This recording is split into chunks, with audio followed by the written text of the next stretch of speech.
Good morning. And thank you, Reverend, for your words. Thank you for your leadership. And thank you for the opportunity to join you. We're so pleased to be in Atlanta. We have been reaching out and will continue through the day. Just had a chance to go on the radio with Frank Ski. Later on, we will be visiting Fair Fight Action. I believe that were it not for voter suppression in this state, Stacey Abrams would be the governor of Georgia right now.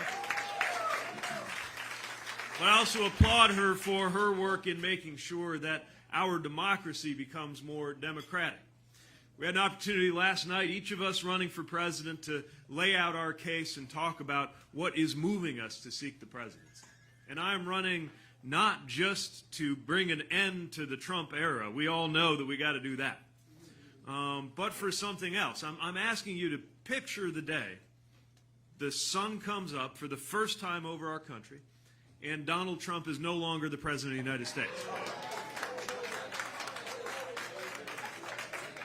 It's something to look forward to, right? The chaos will be behind us. The division, the white nationalism emanating from the White House is behind us. The tweets are behind us. But the real reason that I'm always asking voters to picture that day is not just to give us something to look forward to, though that day will come one way or the other.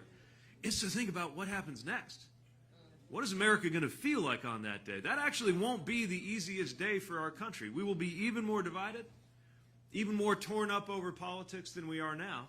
And these crises that we are living with right now, economic crises, crises of inequality, a climate crisis, kids learning active shooter drills before they learn to read. They have not taken a vacation for the impeachment process. Those crises will require major, ambitious, bold, courageous action, and we're going to need a president who can solve those problems in a way that brings the American people together, not further divides us. That is the challenge before the next president of the United States, and that is the day that I'm running for. And I will seek to bring the American people together around the values that unite us. A love of country that begins with the understanding that our country is made of people. That you cannot love our country if you hate half of the people in our country.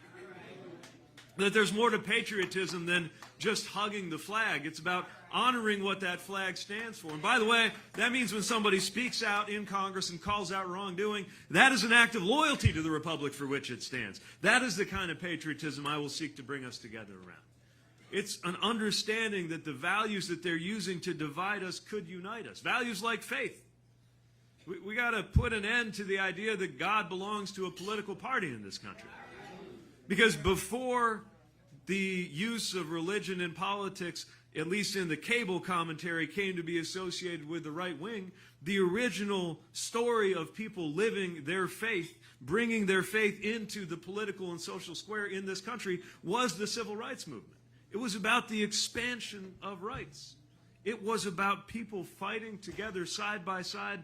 And as the Reverend said, some of the same people who are being pitted against each other now, at least in the narrative, side by side.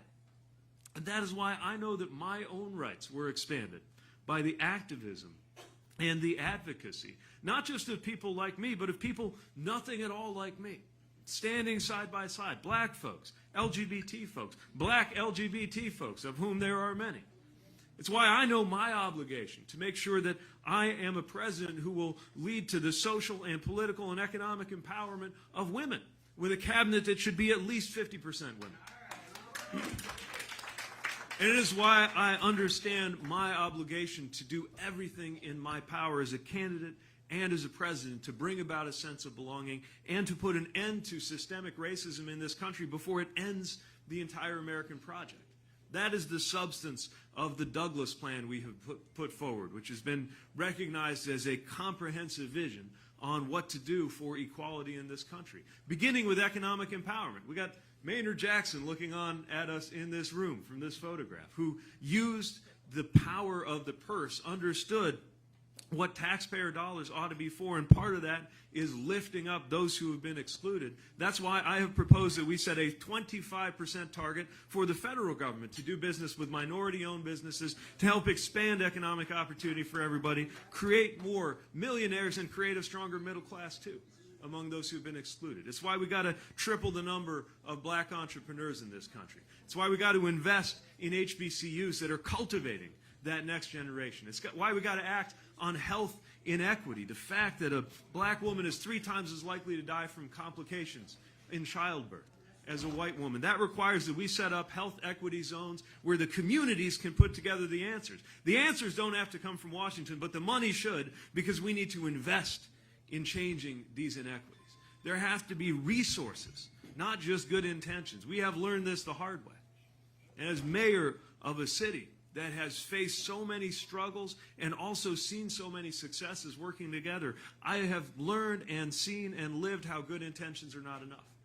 Because the inequities we live with right now came about on purpose, and left to their own, they will compound. Taking a racist policy and structure and replacing it with a neutral one is not enough to deliver equality. Just the same as $1 saved compounds, so does $1 stolen. And when the generational wealth of some people in this country had been stolen for 400 years, it will take intention to do something about it. And yes, that means a 21st century Voting Rights Act so that the political empowerment beneath everything we have to do economically can come about. This is the agenda that I am putting forward. And it is on my heart because we need to do this in our time. We need to do this urgently. It cannot wait. I get that when you run for president in your 30s, you reveal yourself to be an impatient person. I understand that. Then again, I don't believe we can wait 4 years. We can't wait 10 years. We got to do this now. And I am propelled by a sense of hope. And I know hope went out of style a little bit in politics. But I've been reflecting on the fact that they have taken the word hopeful and they turned it into a noun. Have you noticed this in the newspapers now? They turn it into a noun and they use it as another word for candidate. So I'm a presidential hopeful. Andrew is a presidential hope. We're all coming through Atlanta as presidential hopefuls. And I think that's a fitting thing. Because I think running for office is an act of hope. Just like nailing a placard to a stake and carrying it in the street is an act of hope. Voting is an act of hope. Volunteering is an act of hope. Being part of this process in any sense is an act of hope.